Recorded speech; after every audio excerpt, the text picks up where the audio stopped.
오늘 함께 원역사라는 말씀의 제목으로 하나님의 말씀을 나누는 시간 갖도록 하겠습니다. 통성경을 보게 되어지면 이 원역사의 대챕터를 하나님의 마음이라고 기록하게 되어졌음을 보게 되어집니다.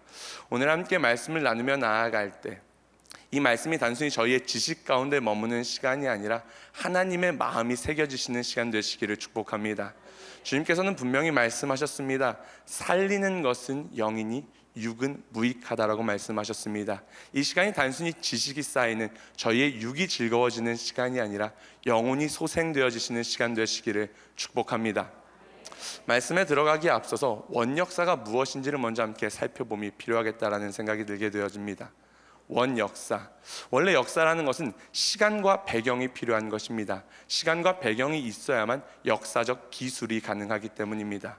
그런데 원역사라는 것은 무엇이냐? 시간과 배경이 없는 역사를 의미합니다. 다시 말해 역사 이전의 역사가 바로 원역사인 것입니다.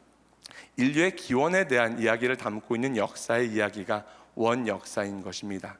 창세기 1장부터 11장을 저희는 흔히 원역사라고 부르게 되어집니다. 거기에는 총 6가지의 이야기들이 담겨져 있음을 보게 되어집니다. 1장을 보게 되어지면 천지 창조에 대한 이야기가 나타나게 되어집니다. 그리고 2장과 3장을 보게 되어지면 범죄한 인간과 하나님의 용서에 대한 이야기가 담겨져 있습니다. 4장과 5장을 보게 되어지면 가인과 아벨에 대한 이야기가 나타나게 되어지고 6장에서 9장의 말씀을 보게 되어지면 노아와 홍수 심판에 대한 이야기를 담고 있습니다. 그리고 10장을 보게 되어지면 족보들이 나열되어져 있음을 보게 되어집니다. 마지막 11장을 보게 되어지면 바벨탑 사건이 기록되어져 있음을 저희는 성경을 통해 알게 되어집니다. 오늘 함께 이 6가지 이야기들을 살펴봄을 통하여 하나님께서 정말 궁극적으로 저희에게 이 이야기를 통하여 어떠한 마음을 전달하기 원하셨는지 그 마음을 저희의 마음 가운데 새기시는 시간 되시기를 축복합니다. 첫 번째는 천지 창조입니다. 하나님께서는 창세기 1장을 통하여 천지를 창조하셨다라고 말씀하고 계십니다. 성경은 그 위대한 선언으로 시작되어집니다. 태초에 하나님이 천지를 창조하시니라. 우리 사랑하는 서산성결교회 성도님들께 여쭙고 싶습니다. 우리 사랑하는 서산성결교회 성도님들은 이 창세기 1장 1절 말씀, 태초에 하나님이 천지를 창조하셨다는 그 말씀에 아멘이 되어지십니까? 정말 이 말씀이 단순히 교회 안에서만 아멘 되어지는 것이 아니라 각자의 직장에서, 각자의 가정에서, 각자의 삶의 자리에서 아멘 되어지시는 모두 되시기를 축복합니다. 내 삶에서 그분이 창조주임을, 그분이 나의 왕임을 삶으로 고백할 수 있게 되어지시는 모두 되시기를 축복합니다. 저희는 창세기를 통해서 하나님께서 모든 것을 지으셨다는 것을 알게 되어집니다. 그런데 세상 사람들은 그것을 인정하지 않습니다. 이 땅은 우연히 만들어진 것이다. 이 땅의 사람은 진화론 가운데 어쩌다 우연히 만들어진 존재라는 이야기를 하게 되어집니다. 그러나 성경은 저희에게 정확히 선언하고 있습니다. 하나님의 온전하시고 하나님의 완전하시고 하나님의 선하신 계획 가운데 6일 동안 이 땅과 인간이 창조되어졌다라고 말하고 있음을 보게 되어집니다. 그리고 그 창조 가운데 하나님께서는 끊임없이 선포하십니다. 보시기에 좋았더라. 보시기에 좋았더라. 이 땅은 하나님이 보시기에 좋았던 세상인 것입니다. 더 나아가서 마지막 6일째 하나님께서는 더 격한 표현을 사용하십니다. 보시기에 심히 좋았더라. 저희는 하나님이 보시기에 그렇게 좋았던 사람들인 것입니다. 함께 양옆으로 이렇게 인사하시며 나아갔으면 좋겠습니다. 당신은 하나님이 보시기에 좋은 사람입니다. 한 번 더 인사하며 나아갔으면 좋겠습니다. 당신 하나님의 위대한 걸작품이십니다. 내가 보기에 나의 어떤 모습과 상관없이 하나님은 오늘도 동일하게 저희를 바라보시며 말씀하십니다. 보시기에 심히 좋았더라. 그렇다면 도대체 왜 다른 피조물과 다르게 인간을 보시고서는 하나님께서는 심히 좋았다라고 말씀하신 것인가? 그 이유가 성경에 기록되어져 있습니다. 창세기 1장 27절 말씀 함께 읽어보도록 하겠습니다. 하나님이 자기 형상 곧 하나님의 형상대로 사람을 창조하시되 남자와 여자를 창조하시고. 창세기 1장 27절의 말씀을 보게 되어지면 하나님께서 인간을 창조하실 때 하나님의 모양대로 하나님의 형상대로 지었다라고 말하게 되어집니다. 하나님의 형상대로 지었다는 것은 다른 것이 아닙니다. 하나님과 똑같은 존재로 지으셨다라는 것입니다. 저희는 하나님과 똑같은 존재로 지어진 자들입니다. 그런데 단 하나의 차이가 있음을 보게 되어집니다. 그분은 하나님이시고 저희는 피조물이라는 그 차이를 갖고 있게 되어지는 것입니다. 하나님은 자신의 형상대로 지으신 저희를 보시며 말씀하실 수밖에 없으셨던 것입니다. 보시기에 심히 좋았더라. 마치 부모가 자식을 바라보며 너무 이뻐하는 것처럼, 너무 존귀하게 여겼던 것처럼 하나님께서는 저희를 바라보시며 그러한 마음으로 나아가셨던 것입니다. 저희가 그렇게 존귀한 자임을 날마다 기억하며 나아가시는 모두 되시기를 축복합니다. 나는 누구인가? 나는 하나님의 형상입니다. 수많은 철학자들이 고민하였던 질문, 나는 누구인가? 내가 어디로부터 와서 어디로 가는 존재인가에 대한 그 질문들을 끊임없이 던졌음을 보게 되어집니다. 그러나 그 많은 똑똑한 철학자들도 그것에 대한 명확한 대답을 주지 못하고 있음을 저희는 역사를 통해 깨닫게 되어집니다. 그런데 저희는 이 창세기 1장의 위대한 선언을 통하여 나는 누구인지 깨닫게 되어집니다. 나는 누구입니까? 나는 하나님의 형상입니다.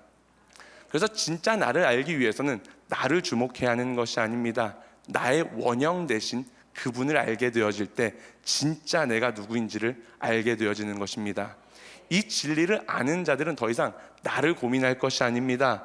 나를 주목할 것이 아닙니다. 저희의 질문은 바뀌어야 하는 것입니다.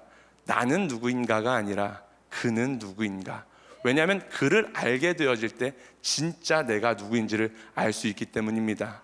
나를 주목하며 나아가는 것이 아니라 그분을 알아감을 통하여 진짜 내가 누구인지를 발견하며 나아가시는 모두 되시기를 축복합니다. 창세기 1장의 위대한 선언은 인류의 시작과 내가 누구인지에 대한 정확한 이야기를 해주고 있음을 보게 되어집니다.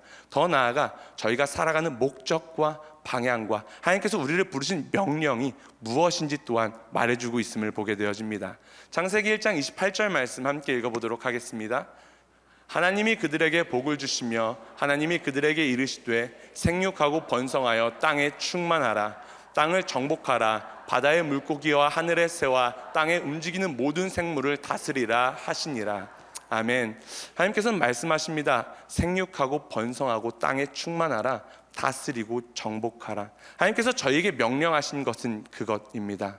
하나님께서는 저희를 이 땅 가운데 무엇을 먹을까? 무엇을 입을까? 무엇으로 나를 즐겁게 할까? 자아를 추구하고 나를 바라보며 나아가라고 저희를 부르신 것이 아닙니다. 다스리고 정복하라고 저희를 부르신 것입니다. 이 땅 가운데 빛과 소금의 역할을 감당하라고 부르신 것입니다. 생육하고 번성하고 땅에 충만하라고 부르신 것입니다. 나를 추구하는 인생이 아니라 하나님의 명령에 순종하며 다스리고 정복하는 자리로 나아가시는 모두 되시기를 축복합니다.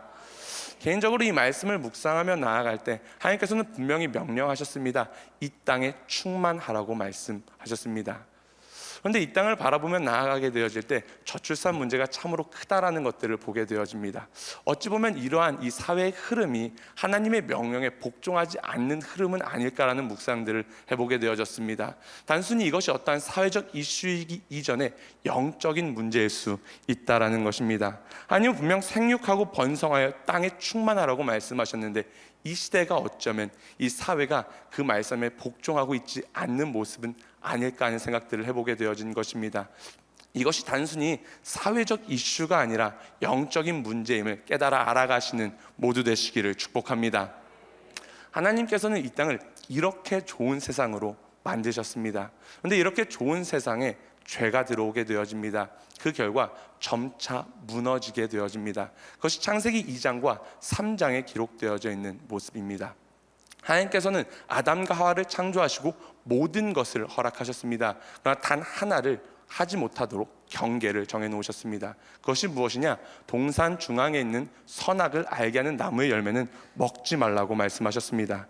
창세기 2장 16절에서 17절 말씀 함께 읽어보도록 하겠습니다. 하나님께서는 말씀하셨습니다. 너희가 모든 것을 먹을 수 있지만 동상 중앙에 있는 선악은 알게 하는 나무는 먹지 말라고 명령하고 계심을 보게 되어지십니다. 다시 말해 경계를 정하고 계신 주님의 모습을 보게 되어지십니다. 하나님께서 그 경계를 정하신 이유는 다른 것 때문이 아닙니다. 너는 피조물이고 나는 창조주라는 사실을 기억하라고 주님은 말씀하고 계신 것입니다. 아담과 하와는 선악과를 볼 때마다 기억했을 것입니다. 나에게는 참 왕이 있어, 나에게는 창조주가 있어, 내 삶의 주인은 내가 아니라 나는 하나님으로부터 온 존재라는 것을 기억하며 나아갔을 것입니다. 저희는 흔히 자유라는 주제를 생각하게 되어질 때 법이 없는 사회, 그냥 경계가 없는 것이 자유라고 생각하기 쉽습니다. 그러나 한번 생각해 보시면 좋을 것 같습니다. 법이 없는 사회, 경계가 없는 사회, 그 사회는 자유로운 사회가 아닙니다. 혼돈의 사회요, 어려움의 사회일 것입니다. 진짜 자유를 누리기 위해서는 경계가 필요한 것입니다. 법이 필요한 것입니다. 하나님께서는 그 진정한 자유를 주시기 위하여 아담과 하와에게 그 경계를 정해주신 것입니다. 그리고 하나님께서는 말씀하신 것입니다. 하나님 안에서 자유를 누리라고 말씀하신 것입니다. 진정한 자유는 하나님 안에서의 자유입니다. 그러나 세상은 끊임없이 말합니다. 하나님 밖에서의 자유가 진짜 자유이다. 하나님으로부터 피하는 것이, 하나님으로부터 자유를 얻게 되어지는 것이 진짜 자유라고 말하는 것들을 보게 되어집니다. 그런데 진짜 자유는 하나님 안에서의 자유임을 기억하며 나아가시는 모두 되시기를 축복합니다. 하나님께서는 저에게 이 자유를 주셨습니다. 그리고 아담과 하와는 그 자유를 누리는 가운데 참된 평안을 누리며 살아가게 되어집니다. 그러던 어느 날 뱀이 등장하게 되어집니다. 그리고 하와를 유혹하게 되어집니다. 창세기 3장 1절에서 4절 말씀 함께 읽어보도록 하겠습니다. 그런데 뱀은 여호와 하나님이 지으신 들짐승 중에 가장 강교하니라. 뱀이 여자에게 물어 이르되 하나님이 참으로 너에게 동상 모든 나무의 열매를 먹지 말라 하시더냐? 여자가 뱀에게 말하되 동상 나무의 열매를 우리가 먹을 수 있으나 동산 중앙에 있는 나무의 열매는 하나님의 말씀에 너희는 먹지도 말고 만지지도 말라 너희가 죽을까 하노라 하셨느니라. 뱀이 여자에게 이르되 너희가 결코 죽지 아니하리라. 아멘. 뱀이 하와를 유혹하게 되어지는 장면이 창세기 3장 1절에서 4절 말씀에 기록되어지고 있음을 보게 되어집니다. 그리고 뱀은 마지막에 이렇게 말하게 되어집니다. 너희가 이것을 먹어도 결코 죽지 아니하리라. 이 말이 선포되어지는 순간 하나님의 말씀과 사단의 말이 정면으로 부딪히게 되었습니다. 하나님께서는 창세기 2장 17절 말씀을 통해 말씀하셨습니다. 반드시 죽게 되어진다라고. 그런데 사단은 말하고 있는 것입니다. 결코 죽지 않을 것이라고. 두 세계관이 전쟁을 치르게 되어진 것입니다. 그런데 놀라운 사실은 무엇이냐? 이러한 갈등 가운데 하와는 하나님의 말씀이 아닌 사단의 말 가운데 반응하게 되어졌다라는 것입니다. 그렇다면 왜 그 속삭임 가운데 하와는 하나님의 말씀이 아닌 사단의 말 가운데 속게 되어진 것일까? 그 주제를 묵상하며 나아갈 때 하와가 시선을 빼앗겼기 때문이라는 것을 깨닫게 되어졌습니다. 히브리서 12장 2절 말씀 함께 읽어보도록 하겠습니다. 믿음의 주여 또 온전하게 하시는 이인 예수를 바라보자. 그는 그 앞에 있는 기쁨을 위하여 십자가를 참으사 부끄러움을 개의치 아니하시더니 하나님 보좌 우편에 앉으셨느니라. 아멘. 히브리서 12장 2절의 말씀을 보게 되어지면 믿음의 주요 또 온전하게 하시는 이인 예수를 바라보자라고 말하고 있음을 보게 되어집니다. 히브리서 기자는 충분히 믿음의 주요 또 온전하게 하시는 이인 예수를 믿자라고 표현할 수도 있었을 것입니다. 그러나 앞맥락에서는 믿음을 사용하게 있음을 보게 되어지고 뒷맥락에서는 바라보자라는 단어를 사용하게 되었음을 보게 되어집니다. 그 이유는 무엇 때문이냐? 바라보는 것이 결국 믿음이 되어지기 때문입니다. 다시 말해 하와가 시선을 빼앗겼기 때문에 그 뱀에게 속아 넘어갈 수밖에 없었다는 것입니다. 저희의 시선에 두는 그것이 결국 저희의 믿음이 되어집니다. 특별히 다음 세대들과 함께 말씀을 좀 나누면서 계속 하게 되어지는 이야기가 그것입니다. 영적 전쟁이란 사단에 속지 않기 위해서는 나의 시선을 지켜야 한다는 것입니다. 거룩히 살고 싶다고 하나님 뜻대로 살고 싶다고 살 수 있는 것이 아닙니다. 내 시선이 무엇을 바라보고 있는지가 결국 나의 믿음을 결정하게 되어집니다. 24시간이라는 결정된 그 시간 가운데 나는 무엇을 바라보고 있는가? 나는 무엇을 가장 오랫동안 나의 눈 가운데 담고 있는가? 그것이 결국 나의 영성이 되어지는 것이고 나의 믿음이 되어지는 것입니다. 하와는 사단과의 그 대화 가운데 시선을 빼앗기게 되었습니다. 그 결과 선악과에 대한 믿음이 자라나게 되었습니다. 그 결과 선악과를 바라보며 나아갈 때 먹음직스럽게 보이게 바뀌게 되어진 것입니다. 매일의 일상 가운데 시선을 지키며 나아가시는 모두 되시기를 축복합니다. 영적 전쟁과 사단의 모든 싸움이 거기서부터 시작되어진다는 것을 날마다 기억하며 나아가는 모두 되시기를 축복합니다. 아담과 하와는 사단에게 속게 되어졌습니다. 그 결과 죄를 범하게 되어졌습니다. 그 죄는 다른 것이 아니었습니다. 불순종이었습니다. 불순종하게 되어진 그들은 수치와 두려움 가운데 빠지게 되었습니다. 그래서 그 수치와 두려움 가운데 하나님의 낯을 피했음을 성경은 기록하게 되어집니다. 그런데 놀라운 사실은 무엇이냐? 수치와 두려움 가운데 아담과 하와가 하나님의 낯을 피했는데 하나님이 먼저 그들을 찾아가셨다라는 사실입니다. 이것이 은혜인 것입니다. 저희의 삶 가운데 낭망되어져 있는 그 자리, 쓰러져 있는 그 자리, 내가 먼저 하나님의 손을 놓은 것 같은 그 자리에 있을 때라도 하나님께서는 먼저 찾아오시는 주님이십니다.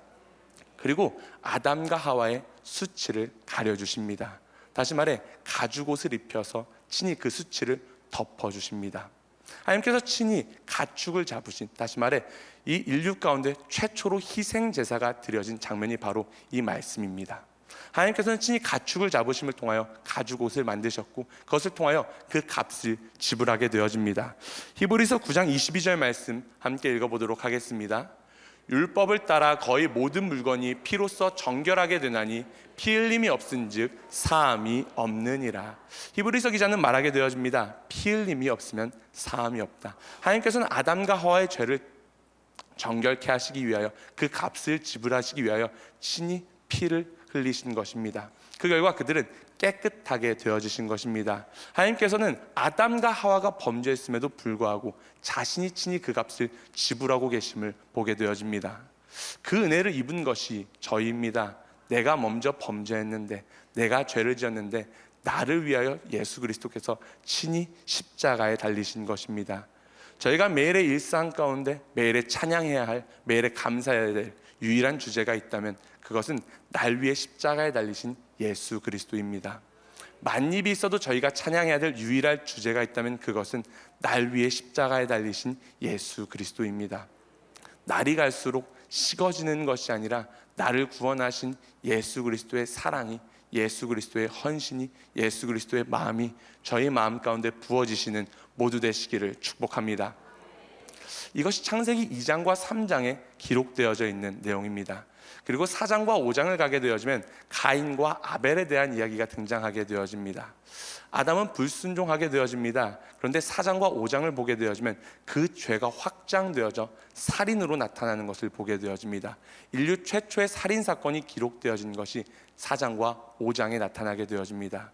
어찌 보면 작은 죄라고 할 수 있는 그 불순종이 확장되어져서 살인으로 나타나게 되어지는 것을 보게 되어집니다. 죄라는 것은 확장성을 가지고 있습니다. 그래서 그 작은 죄도 누룩처럼 불어나게 되어지는 것을 보게 되어집니다. 각자의 삶 가운데 이쯤은 괜찮지 않을까라고 넘어가는 그것이 결국 살인과 같이 무서운 죄로 이어질 수 있다는 것입니다.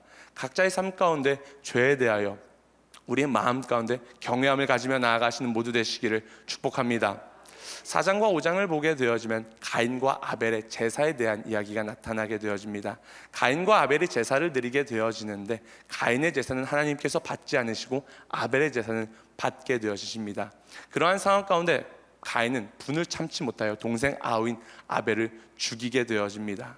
그러면서 저희는 이러한 질문들을 갖게 되어집니다. 하나님께서는 왜 가인의 제사를 받지 않으신 것일까? 더 나아가서 아벨의 제사는 받은 것일까? 많은 것으로 설명해 볼 수 있겠지만 이 원역사 창세기 1장부터 11장 맥락 안에서 보게 되어지면 가인의 제사가 받아들여지지 않는 근본적인 이유는 피 흘림이 없었기 때문입니다. 사함을 받기 위해서는 피 흘림이 필요했습니다. 그러나 가인의 제사는 피 흘림이 없었음을 저희는 보게 되어집니다.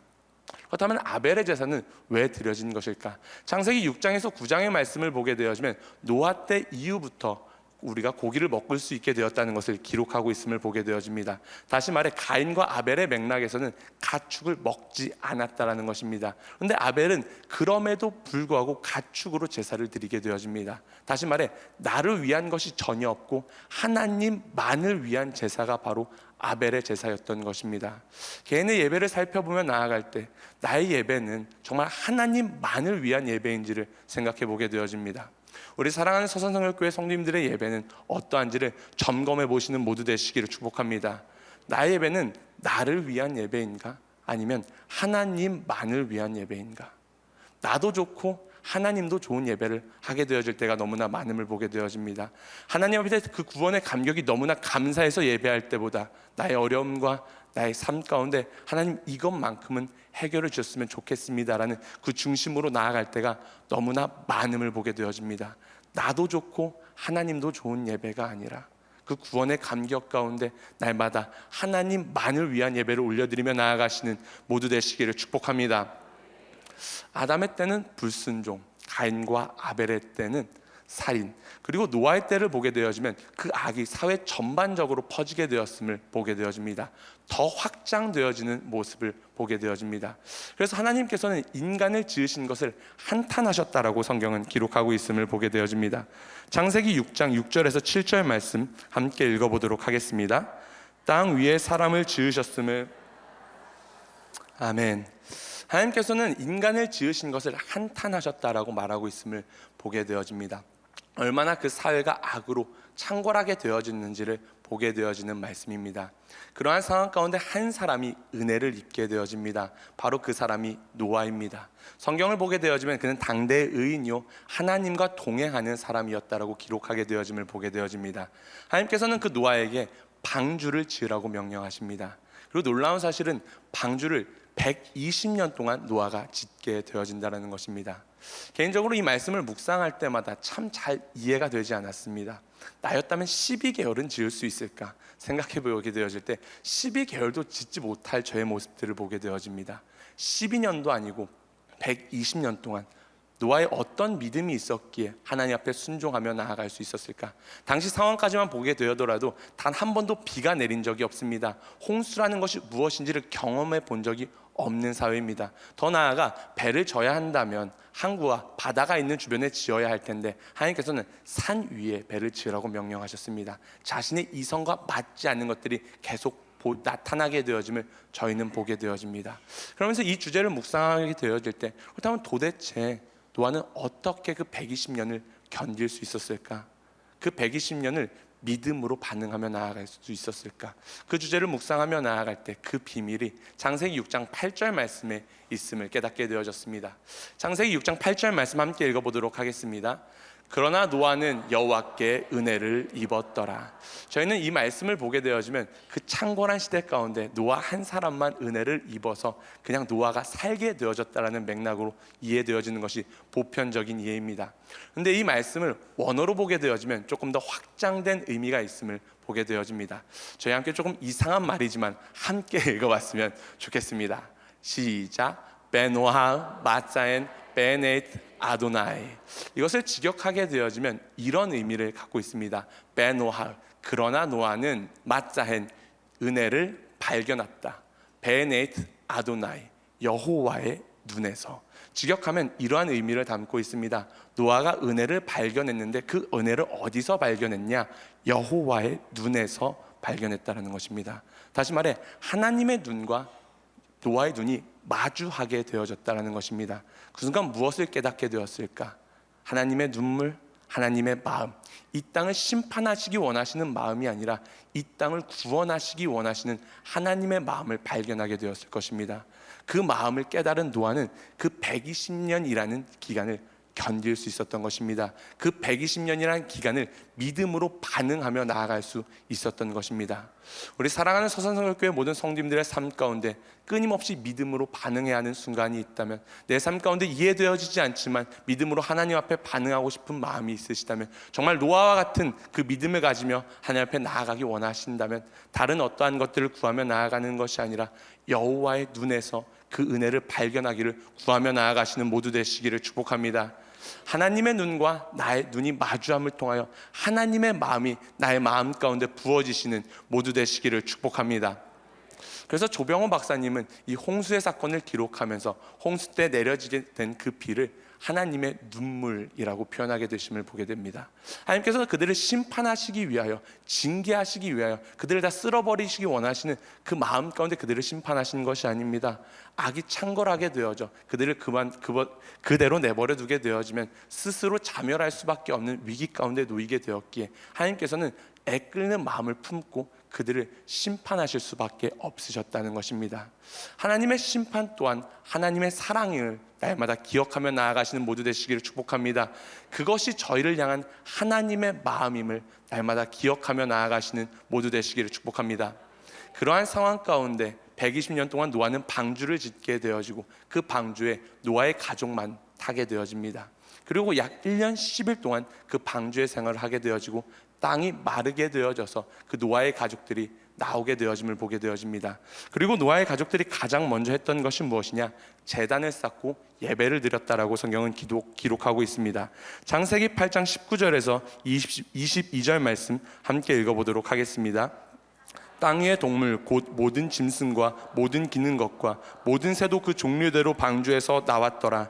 노아가 여호와께 제단을 쌓고 모든 정결한 짐승과 모든 정결한 새 중에서 제물을 취하여 번제로 제단을 드렸더니 여호와께서 그 향기를 받으시고 그 중심에 이르시되 내가 다시는 사람으로 말미암아 땅을 저주하지 아니하리니 이는 사람의 마음이 계획하는 바가 어려서부터 악함이라.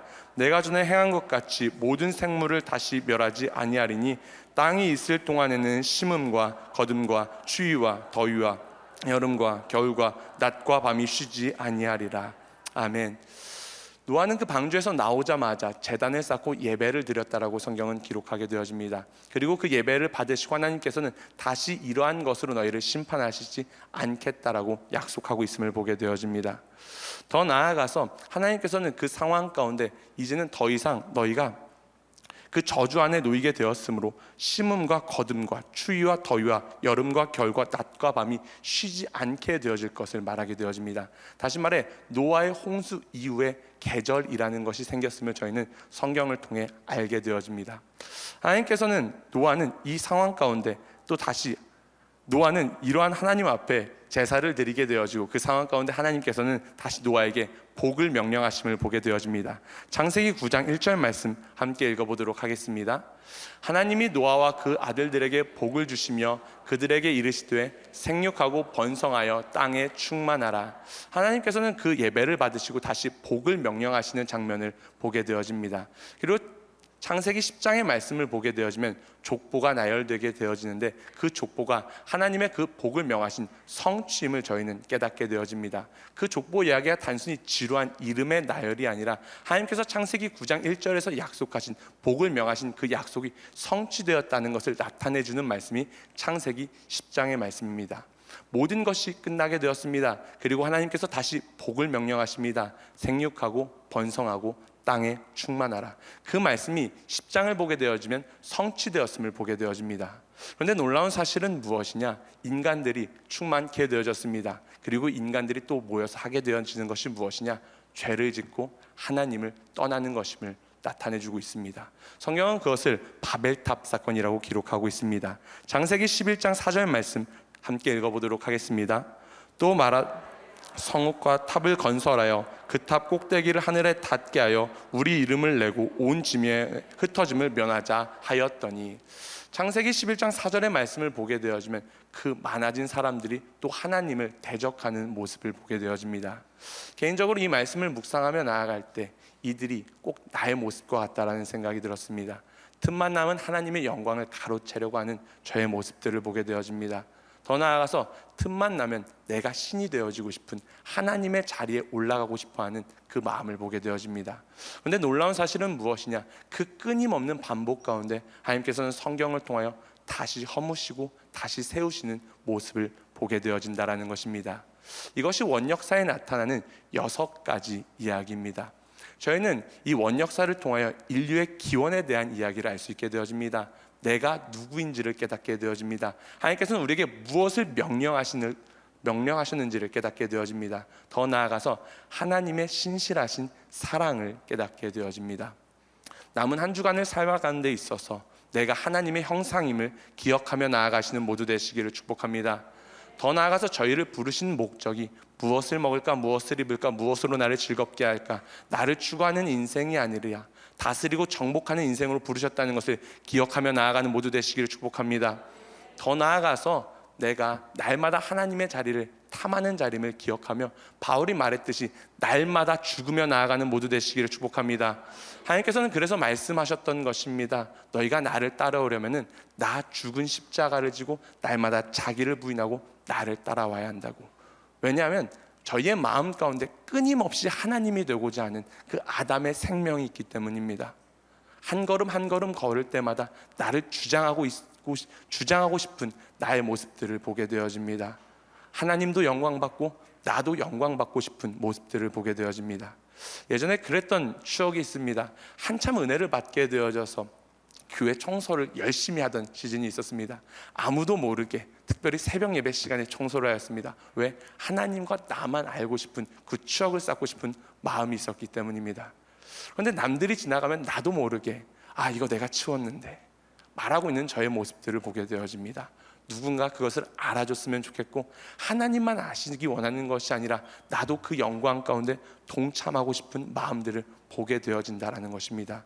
근데 그것이 분명 내가 하나님의 자리에 서는 것입니다.